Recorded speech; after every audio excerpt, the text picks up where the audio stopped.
Village ഫാംസിൻ്റെ ഈ ഒരു natural lip ബാമിന് നിലവിൽ 4 കളേഴ്സാണ് അവൈലബിൾ ആയിട്ടുള്ളത്. ഒന്ന് ലൈറ്റ് ബീട്രൂട്ട്, ഒന്ന് ഡാർക്ക് ബീട്രൂട്ട്, പിന്നെ ഒരു ബ്രൗണും ഉണ്ട്. അതുകൂടാതെ ഒരു കളർലെസ്സും ഉണ്ട്.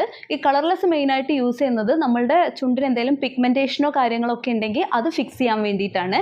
ഞാൻ പണ്ടൊക്കെ വില കുറഞ്ഞ ലിപ്സ്റ്റിക്സ് ഒക്കെ യൂസ് ചെയ്തിട്ട് എൻ്റെ ചുണ്ടിനും പിഗ്മെൻറ്റേഷൻസ് ഒക്കെ വന്നിട്ടുണ്ടായിരുന്നു. ഒരു 2 വീക്സ് കണ്ടിന്യൂസ് യൂസ് ചെയ്ത് കഴിഞ്ഞാൽ ഇതിൻ്റെ പിഗ്മെൻറ്റേഷനൊക്കെ പോകുന്നവർ പറഞ്ഞിരുന്നു. എന്നാൽ കൂടി ഞാൻ അങ്ങനെ പ്രോപ്പറായിട്ട് യൂസ് ചെയ്തിട്ടൊന്നുമില്ല. എന്നിട്ടും എൻ്റെ ചുണ്ടിൻ്റെ പിഗ്മെൻറ്റേഷൻ പോവുകയും ചെയ്തിട്ടുണ്ട്. അതുമല്ല, നമ്മുടെ ഏതെങ്കിലും പ്രോഗ്രാമിനൊക്കെ പോകുന്ന സമയത്ത് എന്തെങ്കിലും മുഖത്ത് കോസ്മെറ്റിക്സ് ഒക്കെ യൂസ് ചെയ്ത് കഴിഞ്ഞാൽ നമ്മുടെ സ്കിന്നിൻ്റെ നാച്ചുറൽ ലുക്ക് പോകുന്ന പേടിയുള്ള ആൾക്കാർക്ക് സ്കിൻ ബ്രൈറ്റൻ ചെയ്ത് കിട്ടാൻ വേണ്ടിയിട്ട് ഈ ഒരു പ്രൊഡക്റ്റ് യൂസ് ചെയ്താൽ തന്നെ ഭയങ്കര ഇഫക്റ്റ് കിട്ടും. നിങ്ങൾക്ക് എൻ്റെ ജസ്റ്റ് ഫേസ് നോക്കിയാൽ മനസ്സിലാവും. ഇന്ന് കൂടാതെ അതിൻ്റെ പപ്പായ ഷെയ്ഡ് കൂടി റിലീസ് ചെയ്യുന്നുണ്ട്. അപ്പം നിങ്ങൾക്ക് ആർക്കെങ്കിലും ഈ ഒരു പ്രോഡക്റ്റ് വാങ്ങാൻ ആഗ്രഹമുണ്ടെങ്കിൽ അതിൻ്റെ കൂടുതൽ ഡീറ്റെയിൽസ് അറിയാൻ വേണ്ടിയിട്ടും പർച്ചേസ് ചെയ്യാൻ വേണ്ടിയിട്ടും എനിക്ക് കമൻറ്റ് ചെയ്യുക.